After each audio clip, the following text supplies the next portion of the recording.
अधूरी माँ। आज फिर कुछ कहा क्या किसी ने? नहीं, कुछ भी नहीं। मुझे कौन क्या कहेगा?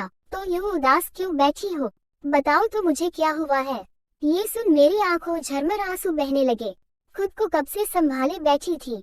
उनके प्यार से पूछने पर मेरा सब्र का बांध टूट गया। मुझे मेरे बच्चे वापस चाहिए आशीष। पता नहीं कैसे, मैं कुछ नहीं जानती, मगर कहीं से भी मुझे मेरे बच्चे लाकर दीजिए।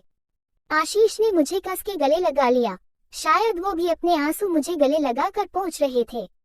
हमारे बच्चे अब वापस नहीं आएंगे नेहा, कभी भी नहीं आ सकते। 1 साल होने को आया, कब तक तुम यूं रोती रहोगी? बहुत कोशिश करती हूँ आशीष, पर क्या करूँ, माँ हूँ। ये भी तो नहीं बोल सकती अभी मैं। माँ भी तो नहीं बनी थी, उन्हें हाथों में उठाया भी नहीं था, और मेरे जुड़वा बच्चे मुझे। नेहा ऐसा मत कहो, तुमने 7 महीने उन्हें अपनी कोख में पाला था, तुम हो माँ। लेकिन शायद भगवान को कुछ और ही मंजूर था। मैं तुम्हें हमारे बच्चों को भूलने के लिए नहीं कहूँगा, मगर बस अब खुद को इतनी तकलीफ मत दिया करो। कभी न कभी तो भगवान को हमारे ऊपर दया आएगी और हम भी माता पिता बनेंगे नेहा, उम्मीद रखो। उम्मीद या झूठी उम्मीद आशीष। 11 साल हो गए शादी को, और इतनी मुश्किलों के बाद वो खुशी के दिन देखे थे मैंने, जब पता चला था कि मेरे अंदर एक जीव पल रहा है। कितनी मन्नतें की, कितने आंसू बहाए और क्या क्या नहीं किया, तब जाके मुझे वो दिन देखने को मिला था। खुशी से फूले नहीं समाई थी जब डॉक्टर ने कहा था कि मेरे अंदर एक नहीं 2 बच्चे पल रहे हैं। और अब देखो, सूनापन है मेरे अंदर और कुछ भी नहीं। मैंने अपने हाथ को अपने पेट पर रखते हुए आशीष को कहा, और मेरा दिल जोरों से रोने लगा। आशीष बहुत देर तक मुझे गले लगाए बैठे रहे, फिर बिना कुछ बोले अपना काम करने चले गए। बोलते भी क्या वो, जानती हूँ मेरी तरह आशीष भी बहुत तकलीफ में है, मगर क्या करूँ, कैसे भुला दूँ वो 7 महीनों तक का एहसास, वो हर दिन जो मैंने उन दिनों महसूस किया था। और एक सुबह क्या हुआ, अचानक सब खत्म हो गया। डॉक्टर भी कुछ बता नहीं पाए कि आखिर ऐसा क्यों हुआ, पर मैं उन अजन्मे बच्चों को एक बार गोद में भी न ले पाए, इसका दुख मुझे जीवन भर महसूस होता रहेगा। मैं कैसी बदकिस्मत वाली हूँ जो माँ बनकर भी अधूरी रह गई। कुछ देर तक यही रोती रही, फिर खुद को संभालते हुए घर के कामों में अपने आप को व्यस्त कर लिया।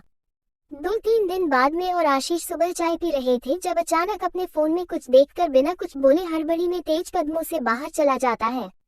मैंने आवाज लगाई, मगर उन्होंने बिना सुने गाड़ी स्टॉप की ओर चले गए।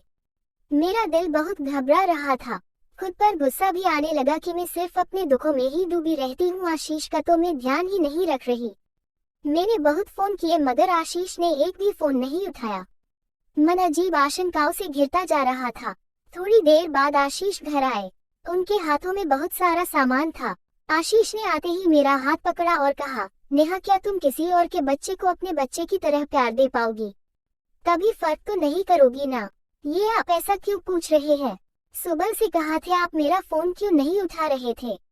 घबराते हुए मैंने आशीष को पूछा।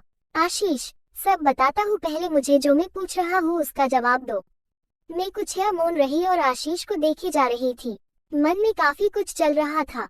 आशीष ने मुझे पकड़कर हिलाया, तब जाके मैंने कहा, हाँ आशीष, पर आपके घर वाले, मेरे घर वाले, वो लोग क्या कहेंगे? वो उस नन्ही जान को प्यार न दे पाए तो? वो लोग कभी राजी नहीं हुए, इसलिए तो हम इतने साल इंतजार करते रहे और कभी बच्चा गोद लेने के बारे में नहीं सोचा। बहुत सोच लिया यार सबके बारे में, तभी तो अपने बारे में भी सोचे हम। और कोई बच्चे को प्यार देना दे मैं और तुम्हें न उसे प्यार देने के लिए। बस तुम मेरे साथ हो ना, बाकी सबको भी धीरे धीरे प्यार हो ही जाएगा, और ना भी हुआ तो हम तीनों एक दूसरे के लिए काफी है। बताओ अब साथ दोगी मेरा? हाँ, बस इतना ही बोल पाई थी मैं, क्योंकि कुछ समझ नहीं आ रहा था कि आशीष के मन में चल क्या रहा है। हाँ, मगर इतना तो मैं जानती थी कि मैं मेरी तरफ से माँ बनने में कोई कमी नहीं रखूंगी। मेरे हाँ कहते ही आशीष ने किसी को फोन मिलाया और कहा, हम तैयार हैं, आप बताएं कब आना है। मुझे कुछ समझ नहीं आ रहा था। आशीष जल्दी जल्दी सब कागज, आईडी प्रूफ आदि इकट्ठा करने लगे और बोले, नेहा ये सामान देख लो, बच्चे की जरूरत का जितना समझ आया सब ले आया हूँ, कुछ और चाहे तो चलो ले आते हैं।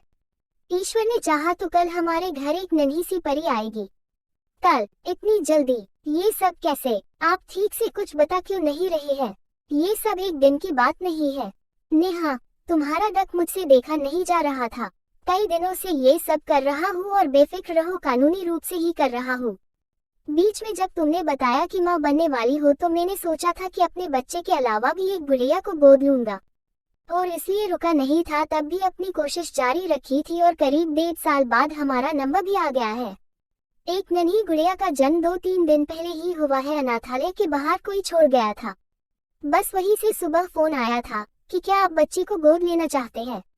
और मैं कुछ समझ नहीं पाया और सामान लेने निकल गया था। मेरा दिल इतनी जोर से धड़क रहा था। मैंने जल्दी जल्दी से सामान देखा। नन्हे नन्हे कपड़े देख मेरा दिल भर आया। मेरा मन उस नन्ही परी को देखने के लिए तड़प उठा जो मेरे घर की रौनक लाने वाली थी। एक दिन पता नहीं किस तरह गुजारा मैंने, और आखिरकार दूसरे दिन कोर्ट से हमें उस नन्ही परी की कस्टडी मिल गई और कुछ ही पल में हमें बच्ची सौंप दी गई। मेरा दिल इतनी जोर से धड़क रहा था जब मेरे कांपते हाथों में आशीष ने मुझे उस नन्ही परी को पकड़ाया। उसकी छोटी सी नाक, दूध सा रंग, गुलाबी होठ, वो एहसास में बयां नहीं कर सकती।